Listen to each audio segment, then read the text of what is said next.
बिस्मिल्लाहिर्रहमानिर्रहीम। मैं आपके सामने एक बहुत मज़ेदार कॉन्सेप्ट रखना चाह रहा हूँ जो अल्लाह हमारे लिए चाहता है। उसने कुरान में बड़ा वाज़ेह किया है और उसका बहुत डिटेल ज़िक्र ज़बूर में भी है जो हज़रत दाऊद पे उतरी थी। तो मैं उसमें से इक़्तिबास पढ़ूँगा, लेकिन कुरान को बेस बना के। देखिए, कुरान में एक बड़ा ख़ूबसूरत कॉन्सेप्ट है कि अल्लाह इस दुनिया को, एक्चुअली कुरान अपने आप को तज़किरा कहता है। मैंने पहले भी अर्ज़ किया, उसका मतलब है याद दहानी कुरान में। ठीक है, किस चीज़ की याद दहानी? जो मैंने नॉक किया था कि हम नॉक होगा, हम दरवाज़ा खोलेंगे। जब नॉक होता है, हम दरवाज़ा खोलते हैं ना, तो हम समझते हैं हमारा भाई बहन, इस तरह कोई ना कोई दोस्त मिलने आया है। लेकिन इस अल्लाह कहता है, या कुरान आपको याद दहानी कराता है कि इस ऐसे नॉक पे जब आप खोलेंगे तो मौत का फ़रिश्ता आपको रिसीव करने आया होगा। तो कुरान ये पैगाम देता है कि उस मौत पर ज़िंदगी एक्चुअली ख़त्म नहीं होती, बल्कि एक अबदी ज़िंदगी का आगाज़ होता है, जिसका डायरेक्ट जो रिलेशनशिप है वो इस दुनिया से है। जो हमारे अमाल, हमारी हरकत, जो हरकतें हमने जानबूझकर की, गलती से की, उस पर सारा दारो मदार इन दुनिया की चंद रोज़ा ज़िंदगी पर उसका इन्हिसार है। इसमें एक बड़ा मज़ेदार कॉन्सेप्ट ये है कि देखिए अल्लाह ने क्या चाहा हमारे लिए। मैं कहता हूँ इतनी खूबसूरत ये बात है, अगर हम समझ लें। देखिए, अल्लाह अपने आप को जब डिफ़ाइन करता है सूरह हदीद में, तो वो कहता है कि अल अव्वल, मैं अल अव्वल हूँ, और अल आखिर, अल ज़ाहिर, अल बातिन, यानी आई एनकम्पस दी होल थिंग। मैं शुरू से हूँ, हमेशा रहूँगा। अब्दियत, परमानेंस। अच्छा, देखिए हमारे साथ अल्लाह ने क्या करना है, मैं उसकी स्कीम बता देता हूँ। बड़ी खूबसूरत। अल्लाह ने ये चाहा कि मैं एक ऐसी हस्ती बनाऊँ, हम इंसान को, जिसको मैं अपनी अब्दियत में शामिल कर लूँ। जो मेरे अंदर एक परमानेंस है, मैं उसमें हज़रत इंसान जिसको कहते हैं, मैं शामिल कर लूँ। किस तरह? अल्लाह तो शुरू से, हम शुरू से नहीं थे। अल्लाह ने हमारी तख्लीक की और अब इस दुनिया में भेजा। पहले हम नफ्स थे, दुनिया में भेजा। यहाँ से हम जब फौत होते हैं, हम कहते हैं इंतकाल, मुंतकिल होते हैं आलम बरज़ख में। क़यामत के दिन उठाए जाएंगे और अब्दी ज़िंदगी मिलेगी जन्नत या जहन्नम की सूरत में, depending on, directly proportional on the actions we have done here knowingly और वॉट एवर। अच्छा, अल्लाह उसको किस तरह डिफ़ाइन करता है? ये है वो जो मैंने आपसे शेयर करना है। अल्लाह कहता है कि मैं अपने पाक बंदों को, जो मेरे अच्छे लोग हैं, जिन्होंने मेरा कहना माना, जिन्होंने मेरा तकवा अख्तियार किया। तकवा अल्लाह की बाउंड्री, अल्लाह की हदूद, उसके अंदर रह के ज़िंदगी हमने गुजारी। हमने तागूत होता है तुग़यानी, हमने उस हदूद से बाहर नहीं निकले। अगर निकले भी तो तौबा करके वापस आ गए। हमने अल्लाह के साथ रिश्ता रखा, जिसको कहते हैं नॉन कैजुअल एटीट्यूड। हमने इस लाइफ में रखा नॉन कैजुअल एटीट्यूड कि गुनाह होंगे, हो कि हमने वापस अल्लाह की तरफ पलट। अल्लाह कहता है मैं ऐसे इंसानों को क़यामत के दिन वारिस ठहराऊँगा, उनको विरासत में दूँगा अपनी अब्दी जन्नत। They will inherit my eternal kingdom of paradise. That's it. कभी आप इस जुमले को सोचिए, और उसमें मौत को मौत नहीं होगी। हम भी अल्लाह के साथ, समझ लें, एक अब्दियत वाले मकाम पर पहुंच जाएंगे। ये अल्लाह का इनाम है हमारे लिए, इसको याद रखिए। अच्छा, होगा क्या? वो कुरान से पता चलता है कि इसी जो यूनिवर्स है पूरी, इस पे जब भूचाल आएगा, जब क़यामत आएगी, तो इसी यूनिवर्स के मलबे से, सो टू स्पीक, क्योंकि सब चीज़ें तोड़ फोड़ हो जाएंगी, टूट फूट जाएंगी, अल्लाह जन्नत और जहन्नम बनाएंगे और उसमें नेक लोगों को वारिस ठहराएंगे उस जन्नत में। अब आप देखिए, ये बहुत खूबसूरत पैसेज है, इसको आप समझिए। ये मेरे पास ज़बूर है, मैं उसमें से पढ़ के सुनाऊँगा। कितने खूबसूरत खुदाई अल्फाज हैं। देखिए, पहले ये सुनिए, बिस्मिल्लाहिर्रहमानिर्रहीम, औज़ु बिल्लाहि मिनश शैतानिर रजीम, बिस्मिल्लाहिर्रहमानिर्रहीम। एक ही आयत है, वलक़द कतबना फ़िज़्ज़बूरी मिन बाद ज़िक्री अन्नल अर्ज़ा यारिसुहा इबादिय सालिहून। और हमने ज़बूर में, हमने साम्स ऑफ डेविड में, दाऊद अलैहिस्सलाम पर तो किताब उतरी थी, ज़बूर में ये नसीहत के बाद लिख दिया है कि ज़मीन के वारिस मेरे नेक बंदे ही होंगे। ज़मीन के वारिस मेरे नेक बंदे होंगे। इसमें एक प्रॉब्लम है, बड़ी मज़ेदार एक प्रॉब्लम है। वो ये कि हमारे जो कुछ इंटरप्रिटेशंस में है कि जी वो इस ज़मीन को लेते हैं एज़ वी स्पीक, जो हम जिंदा हैं, कि वो जो नेक लोग हैं वो उनको वो खिलाफत होगी और वो उसमें सरबराह बनेंगे, वो इस्लाम फैलाएंगे। इसका उसके साथ विद ड्यू रिस्पेक्ट कोई भी ताल्लुक़ नहीं। ये आखिरत की मिरास है, विरासत है जो आपको मिलनी है। और हमने ज़बूर में, अब आप देखिए, मैं ज़बूर पढ़ूंगा, आप देखेंगे वो क़यामत के हिसाब से अल्लाह बात करेगा। और हमने ज़बूर में नसीहत के बाद लिख दिया है कि ज़मीन के वारिस मेरे नेक बंदे ही होंगे। तो यानी इस जहान की ज़मीन की अबदी वरासत सिर्फ सालिहीन और मुत्तकीन को हासिल होगी, ना फरमानों को इसमें कोई हिस्सा नहीं मिलेगा। ये याद रखिए, कुरान बार बार कहता है कि ये याद दहानी है, क़यामत आनी है, ये ज़मीन और ये आसमान टूट जाएंगे, ये सब ख़त्म हो जाएगा, मैं दोबारा बनाऊंगा और फिर आपको अब देखिए ज़बूर, इसमें क्या खूबसूरत अल्फाज अल्लाह ने किए हैं, ये आप मुलाज़ा फरमाइए। बिस्मिल्लाहिर्रहमानिर्रहीम।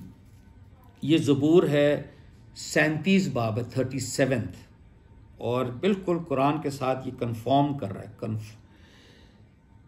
तू बदकारों के सबब से बेजार ना हो, बुरे लोगों के सबब से बेजार ना हो, और बदी करने वालों पर रश्क ना कर, क्योंकि वो घास की तरह जल्द काट डाले जाएंगे और सब्ज़ा की तरह मुरझा जाएंगे। खुदावंद पर तवक्कुल कर और नेकी कर, मुल्क में आबाद रह और उसकी वफादारी से परवरिश पा, उसकी हदूद में रहो। खुदावंद में मसरूर रह, उसकी हदूद के अंदर रह, ये ना उसमें मसरूर रह, और वो तेरे दिल की मुरादें पूरे करेगा। अपनी राह खुदावंद पर छोड़ दे और उस पर तवक्कुल कर, वही सब कुछ करेगा। वो तेरी रासबाजी को नूर की तरह और तेरे हक को दोपहर की तरह रोशन करेगा। खुदावंद में मुतमईन रह और सब्र से उसकी आस रख, उम्मीद रख उस आदमी के सबब से जो अपनी राह में कामयाब होता और बुरे मंसूबों को अंजाम देता है और बेजार ना हो। कहर से बाज आ और गज़ब को छोड़ दे, बेजार ना हो, इससे बुराई ही निकलती है। क्योंकि अब देखिए, क्योंकि बदकार काट डाले जाएंगे, लेकिन जिनको खुदावन की आस है मुल्क के वारिस होंगे। ये वो मुल्क जन्नत के वारिस होंगे। क्योंकि थोड़ी देर में शरीर नाबूद हो जाएगा, ये क़यामत आएगी और बुराई ख़त्म हो जाएगी। तू उसकी जगह को गौर से देखेगा, पर वो वहाँ ना होगा, you won't find him there. लेकिन हलीम हम्बल मुल्क के वारिस होंगे। ये हज़रत ईसा ने भी कहा हुआ है पहाड़ी के वाज में, मुबारक हैं जो हलीम है, क्योंकि वो ज़मीन के वारिस ठहरेंगे। मुबारक हैं वो जो हलीम हैं, क्योंकि वो ज़मीन के वारिस ठहरेंगे। ये इस तरह की हज़रत ईसा ने भी बात की इंजील में, वही बात की। लेकिन हलीम मुल्क के वारिस होंगे और सलामती की फरावानी से शादमान रहेंगे। शरीर रास बास के ख़िलाफ़ बंदिशें बांधता है और उस पर दांत पीसता है। खुदावंद उस पर हंसेगा, क्योंकि वो देखता है कि उसका दिन आता है। शरीरों ने तलवार निकाली और कमान खींची है, ताकि गरीब और मोहताज को गिरा दें और रास्त रो को कत्ल करें। उनकी तलवार और उन्हीं के दिल को छीदेगी। शरीरों की तलवार उन्हीं की दिल को छीदेगी और उनकी कमानें तोड़ी जाएंगी। सादिक का थोड़ा सा माल बहुत से शरीरों की दौलत से बेहतर है। सादिक का थोड़ा सा माल, सच्चे आदमी का शरीर बहुत से शरीरों की दौलत से बेहतर है, क्योंकि शरीरों के बाजू तोड़े जाएंगे, लेकिन खुदावंद सादकों को संभालता है। कामिल लोगों के अय्याम को खुदावंद जानता है। उनकी मीरास हमेशा के लिए होगी, उनकी मीरास हमेशा के लिए होगी। विरासत में उनको जन्नत मिलेगी। वो आफत के वक्त शर्मिंदा ना होंगे, क़यामत के वक्त शर्मिंदा ना होंगे, और काल के दिनों में आसूदा रहेंगे, लेकिन शरीक हलाक होंगे।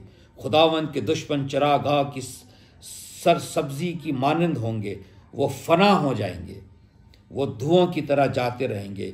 शरीर कर्ज लेता है और अदा नहीं करता, लेकिन सादिक रहम करता है और देता है, क्योंकि जिनको वो बरकत देता है वो ज़मीन के वारिस होंगे। आखिरत में जो ज़मीन है जन्नत, उसके वारिस होंगे।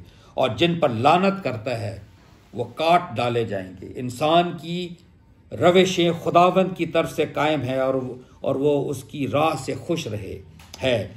अगर वो गिर भी जाए तो पड़ा ना रहेगा, क्योंकि खुदावंद उसे अपने हाथ से संभालता है।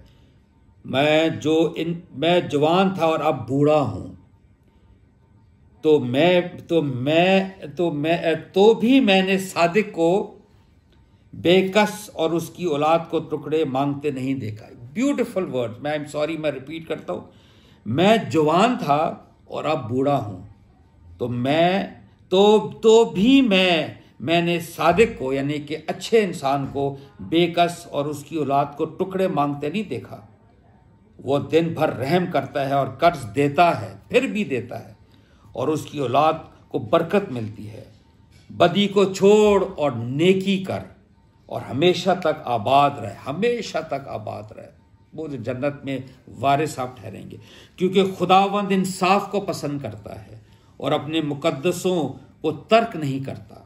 वो हमेशा के लिए महफूज हैं, पर शरीरों की नस्ल काट डाली जाएगी। सादिक ज़मीन के वारिस होंगे, सादिक ज़मीन के वारिस होंगे और उसमें हमेशा बसे रहेंगे।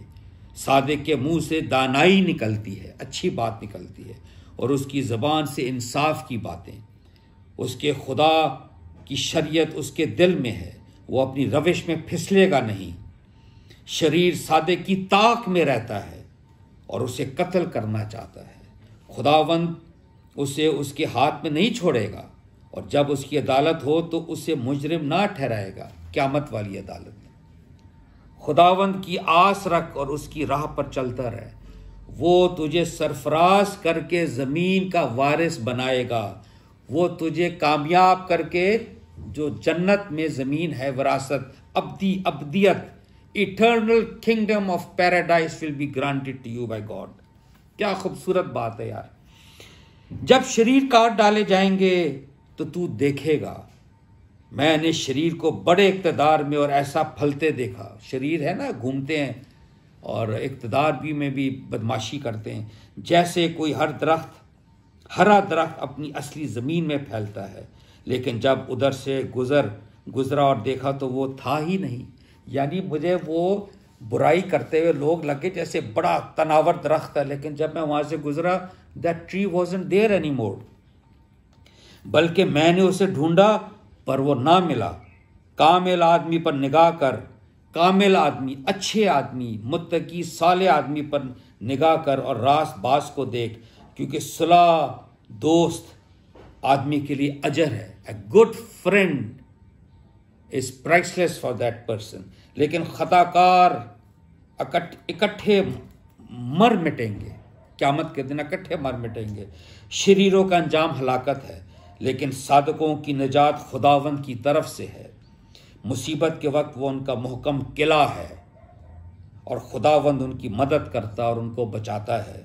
वो उनको शरीरों से छुड़ाता और बचा लेता है, इसलिए कि उन्होंने उसमें पनाह ली है, इसलिए कि उन्होंने उसमें पनाह ली है, अल्लाह में।